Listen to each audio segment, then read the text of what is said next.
कई देशों की पुलिस को चकमा देने वाला रंगबाज हत्यारा चार्ल्स शोभराज नेपाल की जेल से आजाद हो चुका है। बिकनी किलर और द सरपेंट नाम से मशहूर होने के पीछे की कहानी को भी जानेंगे। ये नाम लगातार समाचार पत्रों और सोशल मीडिया में छाया हुआ था, तो सोचा इस पर एक संक्षिप्त वीडियो लाना चाहिए। एग्जाम विजडम टीम की तरफ से मेरा नाम है आकाश श्रीवास्तव। 1970 के दशक में एशिया में कई पर्यटक हत्याओं के दोषी द सरपेंट नाम से विख्यात एक फ्रांसीसी सीरियल किलर को नेपाली जेल से रिहा कर दिया जाता है। चार्ल्स शोभराज पिता भारतीय मूल, माता वियतनामी मूल। बाद में माता का विवाह फ्रांसीसी मूल के व्यक्ति से होता है, इसलिए इसको फ्रांसीसी नागरिकता मिल जाती है। वर्तमान में उम्र 78 वर्ष। नेपाली अदालत द्वारा उसकी उम्र और अच्छे व्यवहार के पक्ष में हाल में फैसला सुनाया जाता है, जिसके बाद में उसको रिहा कर दिया गया। 1975 में 2 उत्तरी अमेरिकियों की हत्या के लिए नेपाल में 19 साल इसके द्वारा जेल में बिता दिए गए। शोभराज, जिसकी कहानी कई उपन्यासों, टीवी नाटकों और फिल्मों में शामिल थी, जिसमें बॉलीवुड पिक्चर मैं और चार्ल्स, इसके अलावा मशहूर web series the serpent, life and crimes of Charles Sobhraj जैसे नॉवेल चार्ल्स शोभराज आदि शामिल थे।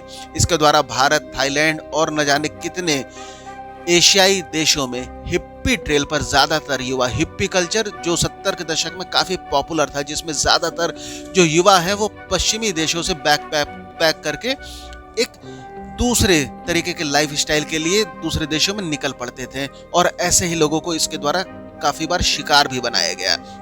इस कुख्यात हत्यारे द्वारा 1975 में अमेरिकी महिला कोनी जो ब्रोंचिस और उसके कनाडाई बैकपैकर दोस्त लॉरेंस कैरियर की हत्या के लिए नेपाल की राजधानी काठमांडू में 20 साल की सजा ये काट रहा था।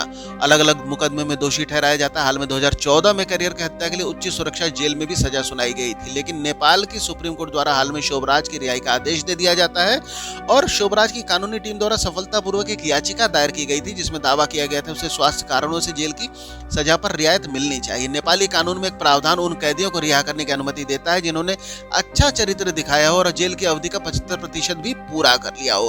फैसले में कहा जाता है कि लगातार जेल में रखना कैदी के मानवाधिकारों के अनुरूप में नहीं है। फैसले में उसकी रिहाई में दिल की बीमारी के नियमित इलाज का हवाला दिया जाता है। 2017 में शोभराज की हार्ट सर्जरी भी हो चुकी है। शोभराज का संबंध 1972 से 1982 के बीच 20 से अधिक हत्याओं से जुड़ा हुआ है, जिसमें पीड़ितों को नशीली दवाएं दी गई हैं, गला घोटा जाता है, पीटा गया है, जलाया जाता है, और इसे मास्टर ऑफ डिस्गाइज होने की वजह से भ्रामक भेष बदलने, जेल से भागने की क्षमता और पुलिस के हाथ में न आने की एबिलिटी की वजह से द सरपेंट टाइटल मिल जाता है। इसके अलावा थाईलैंड में लगातार बिकनी महिलाओं, ऐसी महिलाएं जो बिकनी पहनी होती हैं, उनकी हत्याएं देखने को मिलती हैं, जिस पर एक पैटर्न मिलता है। उनकी बॉडी पर कहीं ना कहीं फूल के निशान बने रहते हैं, इसलिए अननोन किलर को बिकनी किलर का नाम मिल जाता है, जो कि बाद में शोभराज होता है। और इस हत्याओं के बारे में अभी हाल में ही 2021 में बीबीसी और नेटफ्लिक्स पर एक हिट वेब सीरीज भी आती है, द सरपेंट। काठमांडू में 2 बार दोषी ठहराए जाने से पहले शोभराज फ्रांसीसी पर्यटकों की एक बस में जहर मिलाने के मामले में भारत में 2 दशक जेल में बिता चुका है, और उस दौरान जेल के गार्डों को नशीला पदार्थ खिलाकर, और ये कौन सी जेल, मामूली जेल नहीं, तिहाड़ जेल की बात हो रही, जहां से ये भागने में भी कामयाब हो जाता है। और बाद में चार्ल्स शोभराज द्वारा ही दावा किया जाता है कि फरार होना उसकी सजा बढ़ाने, और ताकि भारत में उसको फिर से पकड़ लिया जाए, सजा बढ़ जाए। क्यों? क्योंकि थाईलैंड में प्रत्यर्पण से बचने के लिए ये पूरी एक चाल रची जाती है, क्योंकि थाईलैंड में 5 और हत्याओं के लिए वांछित था, और भारत में कोई भी हत्या का मामला इस पर नहीं चल रहा था। थाई अधिकारियों द्वारा 1970 के दशक के मध्य में 6 महिलाओं को नशीली पदार्थ खिलाने और उनकी हत्या करने के आरोप में उसके खिलाफ वारंट जारी होता है।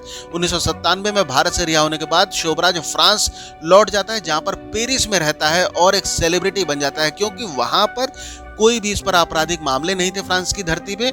और इस वजह से जब पत्रकार इसका इंटरव्यू लेना चाहते तो उसके एवज में ये भारी पैसे की भी डिमांड करता है, और इसको मिलते भी है, मिलियंस ऑफ डॉलर ये लेता है, और उस भुगतान के एवज में अपने साक्षात्कार देता है, जिस पर बहुत सारे बाद में नॉवेल बनते हैं, वेब सीरीज सामने देखने को मिलती है। और बेफिक्र शोभराज 2003 में काठमांडू लौटता है, और एक कैसीनो में रिपोर्टर द्वारा स्पॉट करने के बाद पुलिस जब इसको पकड़ती है, पुराने मामले जब खोले जाते हैं, तब ब्रोंचिस की हत्या के लिए उसको गिरफ्तार कर लिया जाता है, जिस पर उसको 20 साल की सजा मिलती है, और हाल में ही अभी उसको छोड़ दिया गया है। दोस्तों, उम्मीद करता हूं कि आज के वीडियो में चार्ल्स शोभराज से जुड़े हुए मामले के बारे में आपको थोड़ी सी जानकारी मजबूत हुई होगी। अंत तक बने रहने के लिए धन्यवाद।